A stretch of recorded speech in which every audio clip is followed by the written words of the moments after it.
And this is my PowerPoint presentation on U.S. marriage and divorce patterns. So here for my first graph is the share of Americans who have ever used a dating site or app, which has held steady since 2019. This is a comparison chart between 2019 indicated by light blue and 2022 indicated by dark blue, and it surveys all U.S. adults, those that have never been married, those living with a partner, those divorced, separated, or widowed, and married. And it's also noted that those who do not give up an answer are not shown. And the question I think that was asked to generate this data, I think it's just a typical sampling of did you maybe they asked US adults if they have ever used a dating app in both of these years,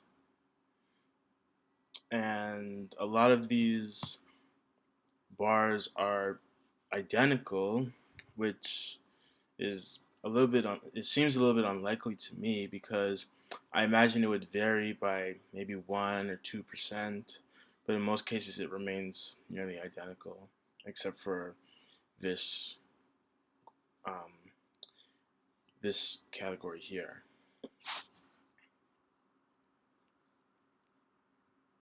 Notable about this data set is that it doesn't really account for the experiences that the adults who have used the dating app had when using the dating apps, because there's a wide variety of dating apps available to adults today, and many adults could have used the dating app to meet with multiple people. Some adults might have only met one person on the app, and many people could have also used the app or used multiple apps and never met anyone, and they are still recorded in the same manner. Great, I have a bar graph, a sideways bar graph with um, demonstrating the proportion of Americans who have divorced that have gone on to remarry, and this represents the total men and women and a few ethnic groups: white, black, Hispanic, and Asian. And it seems like a lot of these rates are roughly similar to each other. And this data is from 2023. Percent of ever divorced Americans in 2023 who have remarried.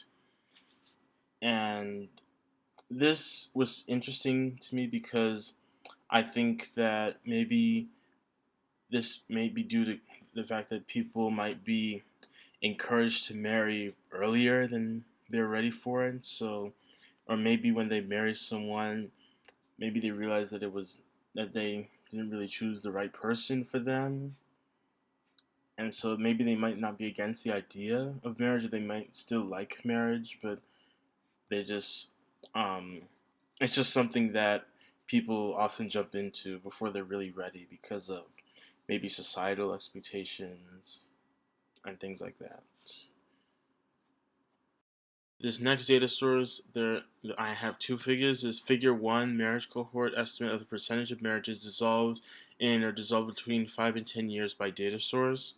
There are 7 data sources here collecting data over 20 years or 5 4-year periods. I would imagine each of these 7 data sources collected their data in slightly different methods, using slightly different methods, or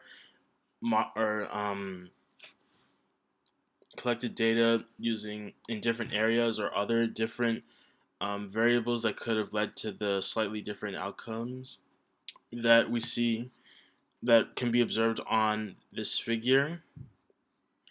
And for figure two, period estimates of the cumulative percentage of women's marriages ending in divorce by marital duration.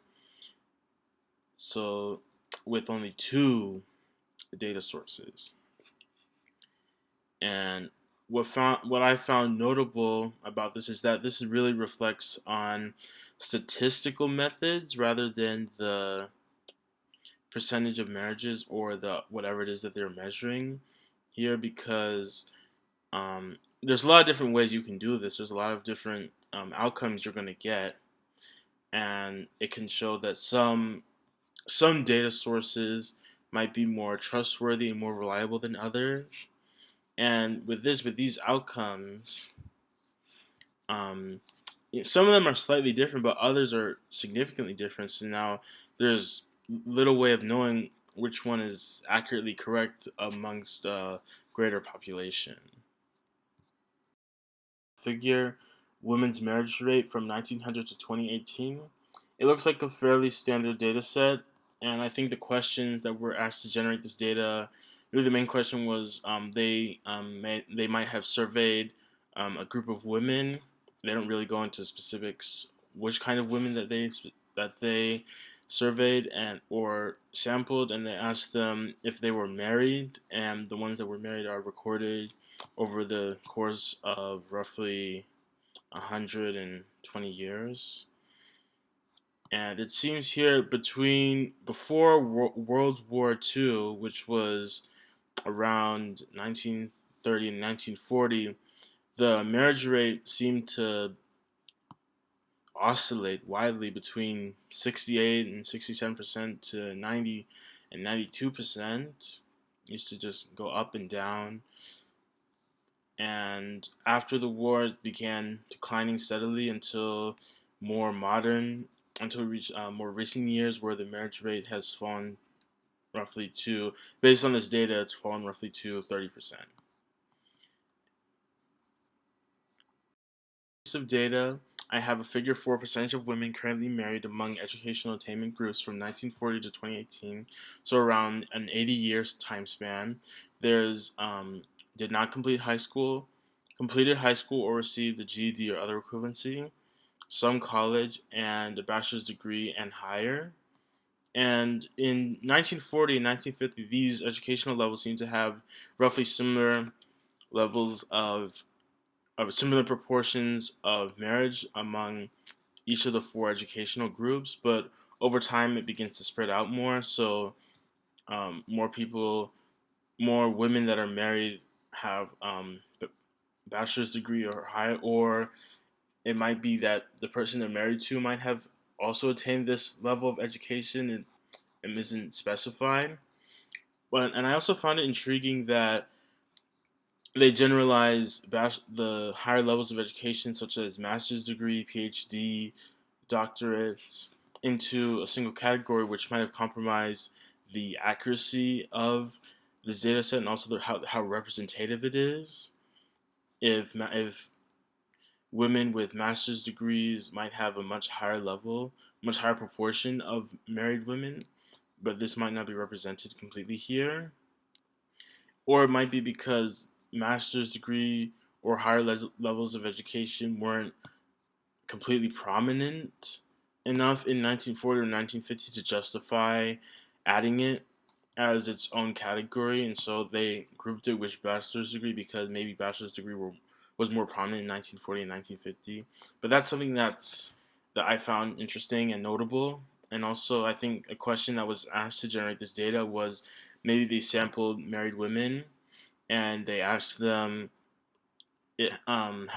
what is their education level, if they've completed high school, if they completed college or earned a college degree, and depending on their response, they were grouped into the respective category.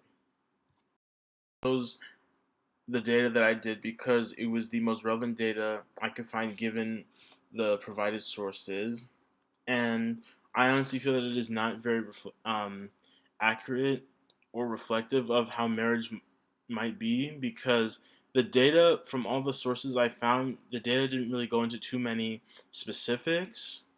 They didn't really mention sampling methods, so we may not be sure if the sampling method they used was effective or appropriate. That it could have ran into statistical based issues like bias, or bad sampling methods that maybe could have been avoided if those issues were specifically accounted for.